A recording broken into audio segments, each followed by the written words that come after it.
درگاہ پہ جا کے آپ لوگ ماتھا ٹیکتے شرک ہے. میں بولا حولے ماتھا ٹیکنا تو دور کی بات ہے، کلاٹیاں مارے بھی تو شرک نہیں ہوتا. کلاٹیاں مارے بھی تو شرک، بولو بھائی زور سے بولو. کلاٹیاں نیچے منڈی اوپر پیراں کرے بھی تو شرک نہیں ہوتا. نہیں ہوتا میرے بھائی، خدا کی قسم گردن بھی اگر کاٹ کے تحفے میں دے دیے تو بھی شرک نہیں ہوتا. کیونکہ شرک کا تعلق نہ ماتھا ٹیکنے سے ہے، نہ کلاٹیاں مارنے سے، نہ نیچے منڈی اوپر پیراں کرنے سے ہے، نہ گردن کاٹ کے دینے سے. شرک کا تعلق آپ کے عقیدے سے ہے. شرک کرنے کے لیے ماتھا ٹیکنے کی ضرورت نہیں. میں ایسا بیٹھ کے بھی پورا منڈی اوپر پیراں نیچے ٹیکا لگا کے بیٹھا، میں اگر یہ بول رہا ہوں غوث پاک خدا کے برابر ہے، یہ شرک ہوا.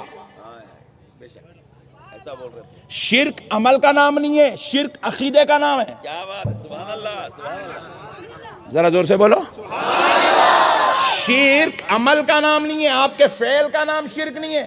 نحمده ونصلي ونسلم على رسوله الكريم اما بعد فاعوذ بالله من الشيطان الرجيم بسم الله الرحمن الرحيم وما ارسلنا من رسول الا نوحي اليه انه لا اله الا انا فاعبدون وقال في مقام آخر وقال الله لا تتخذوا إلهين اثنين إنما هو إله واحد فإياي فارهبون صدق الله العظيم وصدق رسوله النبي الكريم. دوستو جیسا کہ ابھی آپ نے سنا کہ یہ صاحب کہہ رہے تھے کہ مزار پر سجدہ کرنا شرک نہیں ہے. سجدہ ہی کیا، اگر آپ گلاٹیاں بھی ماریں گے، گلاٹیاں کا مطلب پورا لمبا ہو جائیں گے، پھر بھی وہ شرک نہیں ہوگا. یہ کہہ رہے تھے، آپ نے سنا. آگے انہوں نے تعریف کیا کہ شرک کیا ہے. انہوں نے کہا کہ 3 ہی چیز شرک ہے، اس کے علاوہ شرک نہیں ہے. آج کی ویڈیو میں ہم یہی جاننے کی کوشش کریں گے کہ شرک کیا ہے. ساتھ میں اگر مجھے موقع ملا تو کچھ 2-4 باتیں آپ کے سامنے اور پیش کروں گا. اگر زیادہ ویڈیو لمبی ہونے لگے گی تو میں اپنی بات کو ہی ختم کر دوں گا. تو سب سے پہلے اس بات کو جانیے کہ شرک کو جاننے کے لیے آپ کو ایمان کو جاننا ہوگا. کیوں؟ کیونکہ جب آپ رات کو جاننا چاہتے ہیں نا تو دن کے بارے میں آپ کو سمجھنا ہوگا کہ رات کی تاریکی کے بارے میں آپ کو تب تک احساس نہیں ہوگا جب تک آپ دن کے اجالے کے بارے میں جان نہ لیں. جب کسی چیز کو پرکھنا ہو تو اس کے ضد کو دیکھنا پڑتا ہے کہ اس کی ضد کیا ہے. جب اس کی ضد کی قباحت آپ کے سامنے آ جائے گی تو اس کی اہمیت آپ کے دل میں پیدا ہوگی. جیسے مثال کے طور پر کھانے کی اہمیت تب پیدا ہوگی جب آپ بھوک کے بارے میں جانیں گے. جب آپ جہالت کے بارے میں پڑھیں گے کہ اس میں کتنا نقصان ہے، تب آپ کو اس کا اندازہ ہوگا کہ علم کی اہمیت کیا ہے، علم انسان کے لیے کتنا ضروری ہے. تو جب ہم قرآن شریف میں یا کسی دوسری کتاب میں اس موضوع پہ مطالعہ کرتے ہیں، جب ہم توحید کی بات کر رہے ہوتے ہیں تو ہمیں شرک کی قباحت سامنے نظر آتی ہے. شرک کی برائیاں پہلے کی جاتی ہیں، شرک کے نقصانات بتائے جاتے ہیں، تاکہ آپ پہلے جب نقصان پڑھیں گے تب آپ کو یہ سمجھ میں آئے گا کہ توحید کی اہمیت کیا ہے. تو شرک کے بارے میں جب آپ پڑھیں گے تو بہت ساری ایسی آیتیں قرآن کریم میں ملے گا جو شرک کے حوالے سے بہت ہی سخت، بہت ہی خطرناک ہے. اللہ تعالیٰ فرماتے ہیں کہ شرک کے علاوہ سارے گناہ جسے بھی اللہ تعالیٰ چاہے معاف فرما سکتے ہیں. بات سمجھ رہے، کتنی بڑی بات اللہ نے کہہ دی کہ اللہ تبارک و تعالیٰ اس کے علاوہ جتنے بھی گناہ ہیں وہ اللہ تعالیٰ اگر چاہے تو معاف فرما سکتے ہیں، لیکن شرک کو اللہ تعالیٰ معاف نہیں کرے گا. اب سوچ لیے دنیا میں کتنے بڑے بڑے گناہ ہیں، زنا ہے، چوری ہے، شراب ہے، اور نہ جانے کتنے بڑے بڑے گناہ ہیں. ان سارے گناہوں کو اللہ رب العالمین نے کہا کہ اگر میں چاہوں تو معاف کر سکتا ہوں، لیکن شرک کو معاف نہیں کروں گا. یہ ایک آیت، ان اللہ لا یغفر ان یشرک بہ ویغفر ما دون ذلک لمن یشاء، شرک کے لیے، قباحت کے لیے، شرک کی برائی کے لیے بس یہی کافی. آگے فرماتے انہو من یشرک باللہ فقد حرم اللہ علیہ الجنہ، کہ بے شک مشرک پر جنت حرام ہے، وہ ہمیشہ جہنم میں رہے گا. انما المشرکون نجس فلا یقربوا المسجد الحرام، کہ مشرکین ناپاک ہوتے ہیں، اس کو مسجد حرام کے قریب بھی پھٹکنے مت دو. تو شرک کی قباحت بے شمار بیان کیا ہے.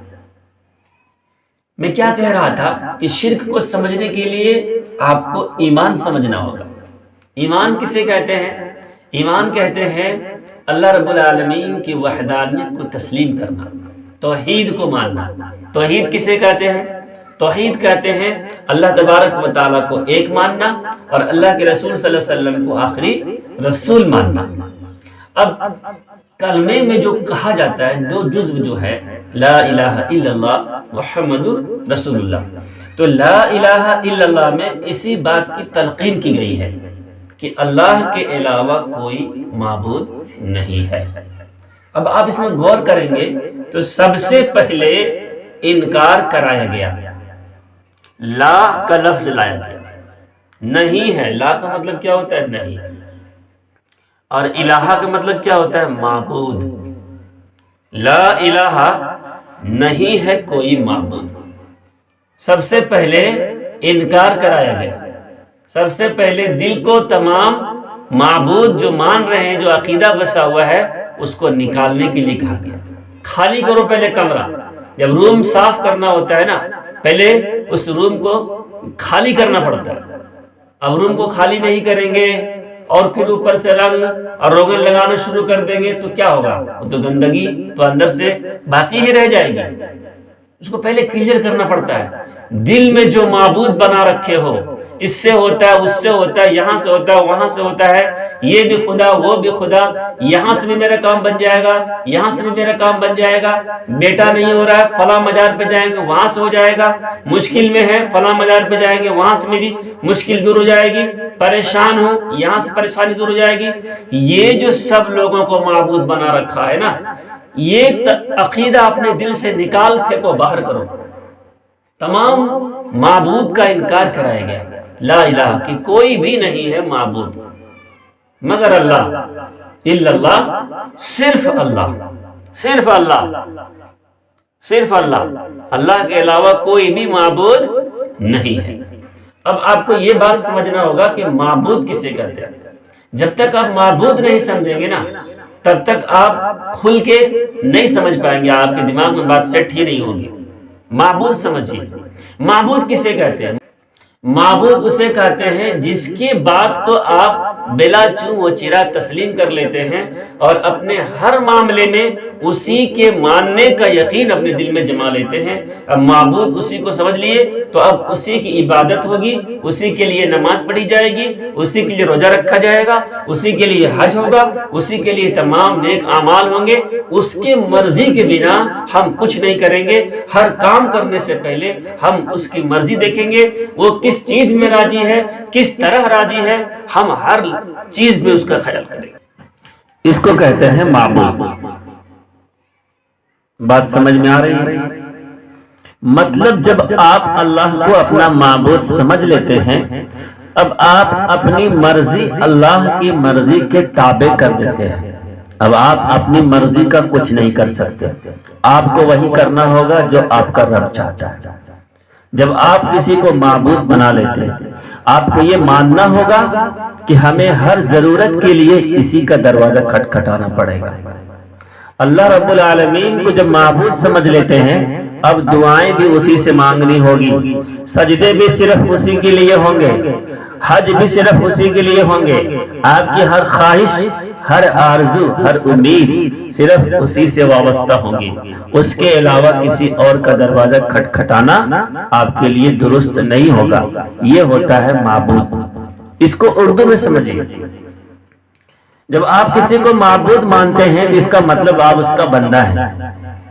بندہ کا مطلب کیا ہوتا ہے؟ بندہ کا مطلب ہوتا ہے غلام، اور بندگی کا مطلب ہوتا ہے غلامی۔ یعنی اب آپ اس کو اپنا آقا تصور کر لیے، اب آپ اس کی غلامی میں آ گئے، اب آپ اس کا غلام بن گئے۔ اب جب آپ کسی کا غلام بن جاتے ہیں، آپ کا غلام آپ کے خلاف کام نہیں کر سکتا، جو آپ کہیں گے وہی کرے گا۔ اگر آپ کہیں گے دلی جاؤ تو دلی جائے گا، اگر آپ کہیں گے ممبئی جاؤ تو ممبئی جائے گا۔ ایسا نہیں کہ آپ دلی جانے کے لیے کہیں اور ممبئی چلا گیا، اس کا مطلب کہ وہ آپ کا غلام ہے لیکن آپ کو مالک نہیں سمجھتا ہے۔ مالک سمجھے گا تو آپ کے مرضی کے خلاف کچھ بھی نہیں کرے گا۔ یہی بات یہاں بھی ہے میرے دوستو، اگر آپ اللہ کو اپنا رب مانتے ہیں، معبود سمجھتے ہیں، تو آپ کو ہر کام اللہ کے مرضی کے مطابق کرنا ہوگا۔ اب اللہ یہ چاہتا ہے کہ آپ اللہ کے علاوہ کہیں اور سجدے نہ کرو، اللہ کے علاوہ کہیں اور ہاتھ نہ پھیلاؤ، اللہ کے علاوہ کہیں اور مانگنے مت چلے جاؤ۔ اللہ تعالیٰ کہتے ہیں الیس اللہ بکاف عبدہ، مفہوم، اللہ تعالیٰ اپنے بندوں کے لیے کافی ہے۔ جب اللہ تعالیٰ کہہ دیا میں تمہارے لیے کافی ہوں، اب پھر اگر تم کسی اور کے در پہ جا رہے ہو مانگنے کے لیے تو آپ سمجھ لیجئے کہ آپ اللہ کی توہین کر رہے ہیں۔ مثال سے بات سمجھ میں آتی ہے، اگر آپ کا بیٹا آپ کے علاوہ کہیں اور مانگنے لگے، کب مانگے گا بھائی؟ جب آپ اس کا خیال نہیں کریں گے، آپ اس کو نہیں دیں گے۔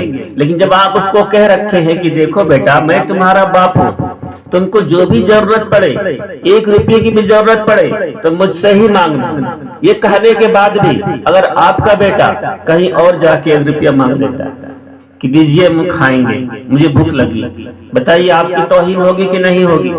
ایسے ہی جب کوئی اللہ کا بندہ اللہ کے در کے علاوہ کہیں اور در پہ مانگنے چلا جاتا ہے تو اللہ تعالیٰ کو یہ بڑا خراب لگتا ہے، بڑا خراب لگتا ہے کہ میرا بندہ میرے در کے علاوہ کہیں اور مانگنے چلا جاتا ہے۔ تو یہ ہے توحید، اللہ کو اپنا معبود سمجھنا۔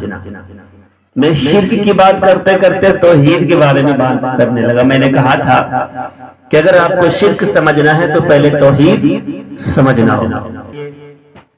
اس آدمی نے کیا کہا کہ شرک یہ ہے کہ کسی کو اللہ کہہ دینا، کسی کو اللہ کے جیسا سمجھ لینا، کسی کو اللہ کے برابر کہہ دینا، یہ شرک ہے۔ انہوں نے یہ تعریف کیا، یعنی شرک کا تعلق عقیدے سے ہے، عمل سے نہیں ہے، ان کے قول کے مطابق۔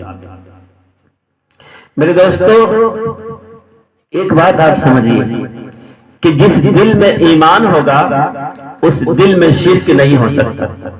یہ دونوں ایک دوسرے کے ضد ہیں، جیسے رات اور دن جمع نہیں ہو سکتے، زمین اور آسمان جمع نہیں ہو سکتے، آگ اور پانی جمع نہیں ہو سکتے، ایسے ہی ایک جگہ توحید اور شرک جمع نہیں ہو سکتا۔ یا تو آپ مسلمان رہیں گے، مسلمان نہیں ہیں تو آپ کافر یا مشرک رہیں گے، مسلمان ہیں تو آپ مشرک نہیں رہیں گے۔ ایک ہی شخص 2 چیز نہیں ہو سکتا، یا تو مسلمان رہے گا یا تو مشرک رہے گا۔ شرک کو سمجھنے کے لیے آپ کو ایمان سمجھنا ہوگا۔ میں نے کہا تھا ایمان کسے کہتے ہیں؟ کیا ایمان کا تعلق صرف زبان سے ہے؟ نہیں ہے نا، تو شرک کا تعلق بھی صرف زبان سے نہیں ہوگا۔ ایمان کا تعلق صرف زبان سے نہیں ہے تو شرک کا تعلق بھی صرف زبان سے نہیں ہوگا۔ ایمان کا تعلق دل سے بھی ہے اور اعمال سے بھی ہے۔ ایمان کسے کہتے ہیں؟ اللہ تبارک و تعالیٰ کا، اللہ رب العالمین کے ایک ہونے کا زبان سے اقرار کرنا، دل سے یقین کرنا اور اپنے اعمال سے اس کا اظہار کرنا، اس کو کہتے ہیں ایمان۔ اگر ہم صرف دل میں مان لیتے ہیں کہ اللہ ایک ہے، زبان سے ہم نے کہہ دیا کہ اللہ ایک ہے، کیا مسلمان ہو جائیں گے؟ مسلمانوں والا کوئی کام ہم نہیں کریں گے، ہم سب غیروں والا کام کریں گے۔ ہم سجدہ کریں گے جا کے کسی غیر کے سامنے، اللہ کے سامنے ہم سجدہ نہیں کریں گے، ہم کوئی بھی عمل نہیں کریں گے، صرف منہ سے ہم کہہ دیے کہ اللہ ایک ہے اور دل سے یقین بھی کرتے ہیں کہ اللہ ایک ہے، کیا مسلمان ہو جائیں گے؟ نہیں ہوں گے نا۔ ہم کو وہ کام بھی کرنا ہوگا جو مسلمانوں کے ہیں۔ اچھا، آپ کہتے ہیں کہ شرک کا تعلق صرف عقیدے سے ہے، عمل سے نہیں ہے۔ کیا اپنے سامنے ہم کسی مورتی کو رکھ کر نماز پڑھ سکتے ہیں؟ تصویر رکھ کر بھی نماز پڑھنا منع ہے کہ آپ کے سامنے اگر تصویر لگی ہوئی ہے تو اس کے سامنے آپ نماز نہ پڑھیں، لیکن کہیں لوگ یہ نہ سمجھ لے کہ آپ اس تصویر کو سجدہ کر رہے ہیں، اسی لیے منع فرمایا کہ آپ ایسی جگہ نماز نہ پڑھیں۔ اگر آپ کے سامنے آگ جل رہی ہے تو فرمایا اس آگ کو جو آپ کے سامنے ہے وہاں پہ آپ نماز نہ پڑھیں، کیونکہ ہو سکتا ہے کہ کہیں لوگ آپ کو دیکھ کے یہ نہ سمجھ لیں کہ یہ آگ کو ہی سجدہ کر رہا ہے۔ مان کے چلیے کہ میں کسی غیر مسلم بھائی کے ساتھ جاؤں، مندر میں گنیش جی کے سامنے بیٹھ جاؤں اور آرتی کرنے لگوں، پوجا کرنے لگوں، بالکل جو وہ کر رہے ہیں وہ میں کرنے لگوں، اسی کو تو کہتے ہیں افعال، فعل، کام، اعمال۔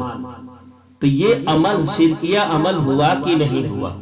ہم اللہ تبارک و تعالیٰ کے سامنے بھی سجدہ کرتے ہیں اور اللہ کے علاوہ بھی ہم سجدہ کرتے ہیں، تو کیا اللہ رب العالمین کے سامنے سجدہ کرنے والا اگر کسی غیر اللہ کے سامنے سجدہ کرتا ہے، کیا یہ شرک نہیں ہوا؟